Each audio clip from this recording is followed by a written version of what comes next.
A Pobre Cega, de Júlia Lopes de Almeida.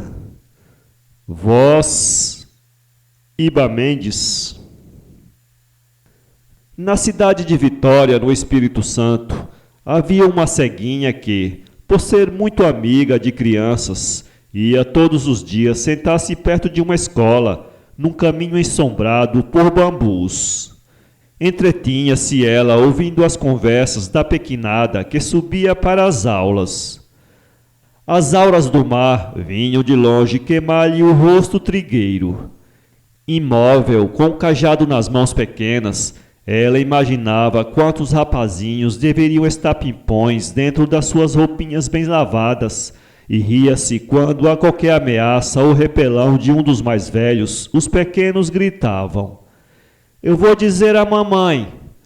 E havia sempre um coro de gargalhadas, a que se juntava uma voz lamurienta. Um dia, dois dos estudantes mais velhos, já homenzinhos, desciam para o colégio, quando verificaram-se ainda muito cedo e sentaram-se também numas pedras, a pequena distância da mendiga. O dever da pontualidade, que não deve ser esquecido em nenhum caso da vida, aconselhou-os a ficarem ali até a hora fixada pelo mestre para a entrada na escola. Entretanto, para não perderem tempo, repassaram os olhos pela lição, lendo alto, cada um por sua vez, o extrato que tinham feito em casa de uma página de História do Brasil. A cega, satisfeita por aquela inesperada diversão, abriu os ouvidos à voz clara de um dos meninos que dizia assim: "A civilização adoça os costumes e tem por objetivo tornar os homens melhores, disse-me ontem o meu professor, obrigando-me a refletir sobre o que somos agora e o que eram os selvagens antes do descobrimento do Brasil. Eu estudei história como um papagaio, sem penetrar nas suas ideias, levado só por palavras. Vou meditar sobre muita coisa do que li. Quem eram os selvagens, ou os índios, como impropriamente os chamamos? Homens impetuosos, guerreiros com instintos de animal feroz, entregues absolutamente à natureza, de que tudo sugavam e a que por modo algum procuravam nutrir e auxiliar, estavam sujeitos às maiores privações.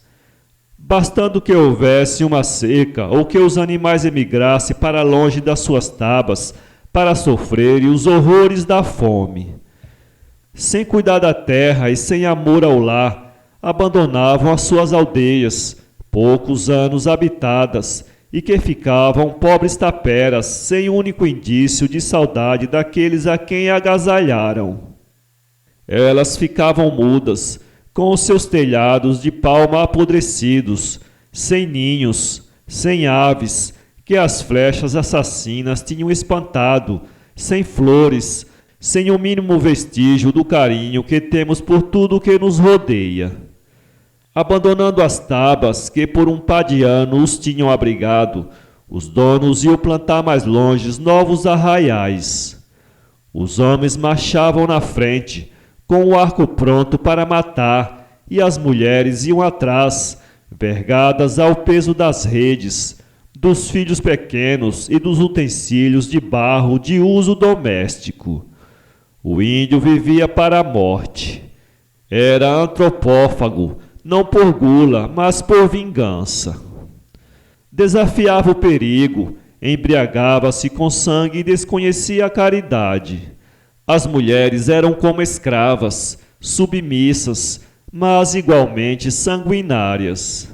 Não seriam muito feios se não achatassem os narizes e não deformassem a boca, furando beiços. Além da guerra e da caça, entretinham-se tecendo as suas redes, bolsas, cordas de algodão e de embira, e polindo machados de pedra com que cortavam lenha.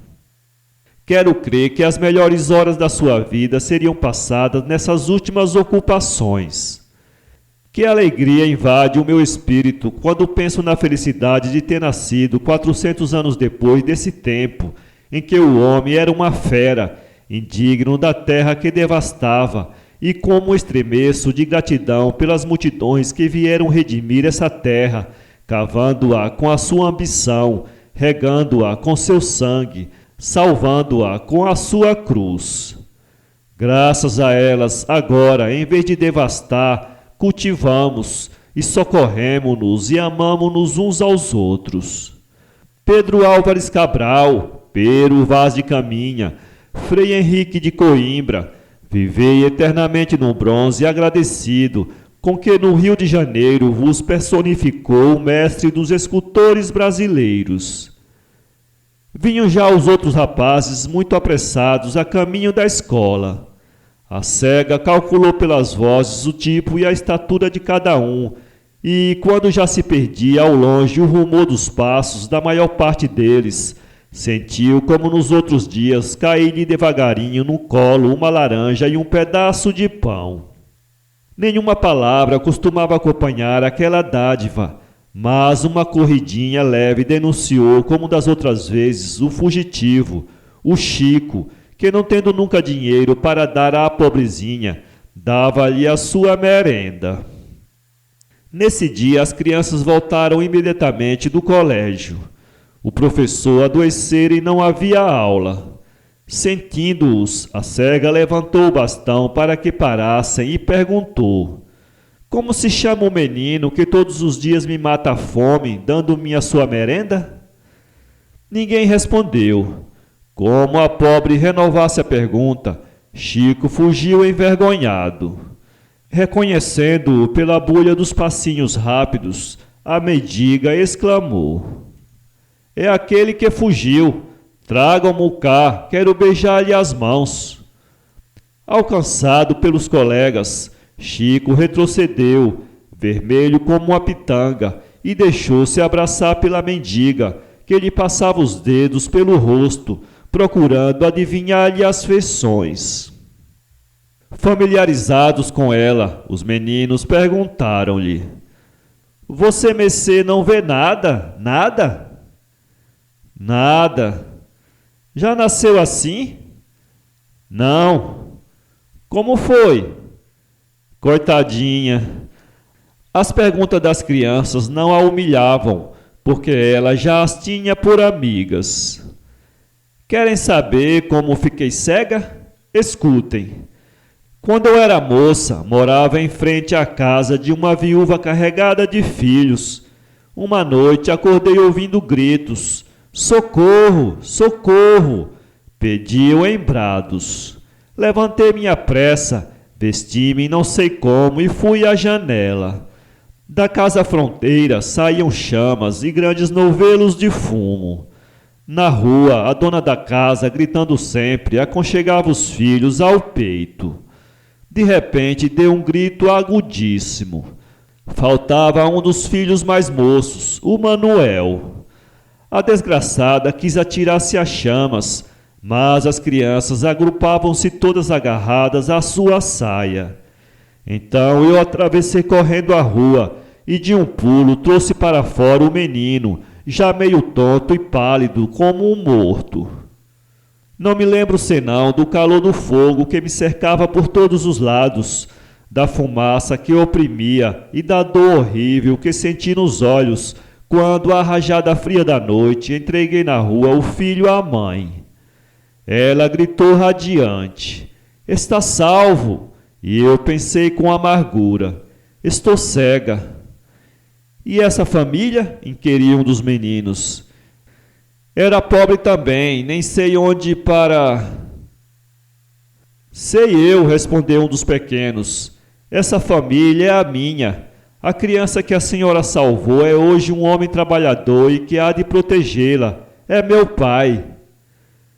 Uma hora depois, a velha cega entrava para sempre em casa de Chico, onde lhe deram o melhor leito e a trataram sempre com o mais doce carinho, provando assim que muita razão tinha o mestre, fazendo ver ao discípulo quanto a civilização adoça os caracteres e torna os homens bons.